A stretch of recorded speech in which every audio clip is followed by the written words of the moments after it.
સુરત પાલિકાના સત્તાધીશો ચૂંટણી પહેલા કામો પૂર્ણ કરવા દોડ લગાવી રહ્યા છે. ચૂંટણી પહેલા મતદારોને રીઝવવા માટેનો પ્રયાસ કરતા નજરે પડ્યા છે. શહેરના 75 વિસ્તારના નામ બદલાશે અને ચૂંટણી પહેલા શાસકોએ સોગઠી ફેંકી શહેરના અલગ અલગ વિસ્તારના જાતિ સૂચક નામો બદલવાની દરખાસ્તને મંજૂર કરી છે. સુરત પાલિકાના સત્તાધીશો ચૂંટણી પહેલા કામો પૂર્ણ કરવા દોડ લગાવી રહ્યા છે. ચૂંટણી પહેલા મતદારોને રીઝવવા માટેનો આ પ્રયાસ કરતા નજરે પડ્યા છે. શહેરના 75 વિસ્તારના નામ બદલાશે. ચૂંટણી પહેલા શાસકોએ સોગઠી ફેંકી શહેરના અલગ અલગ વિસ્તારોના જાતિ સૂચક નામો બદલવાની દરખાસ્તને મંજૂર કરવામાં આવી.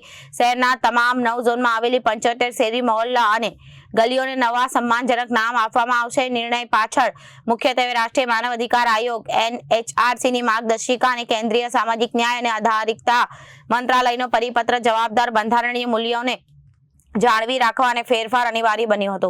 જાતિ સૂચક નામોને સ્થાને હવે આ વિસ્તારો મહાનુભાવો, ક્રાંતિકારી અને સામાજિક રીતે પ્રતિષ્ઠિત અને સન્માનજનક નામોથી ઓળખાશે.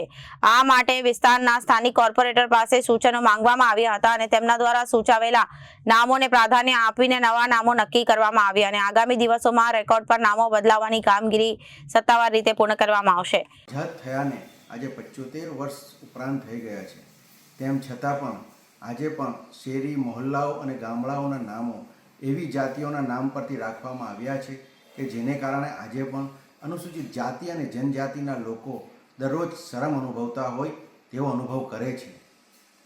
આ શરમમાંથી અનુસૂચિત જાતિ અને જનજાતિના લોકોને બહાર કાઢવા માટે સરકાર દ્વારા આવા તમામ શેરી, ગલી અને મહોલ્લાઓના નામનું ફરીથી નામકરણ કરીને મહાપુરુષોના નામ આપવામાં આવે કે જેથી કરીને અનુસૂચિત જાતિ જનજાતિના લોકો પણ એક માથું ઊંચું કરીને જીવી શકે અને એક સમરસતામાં આવી શકે.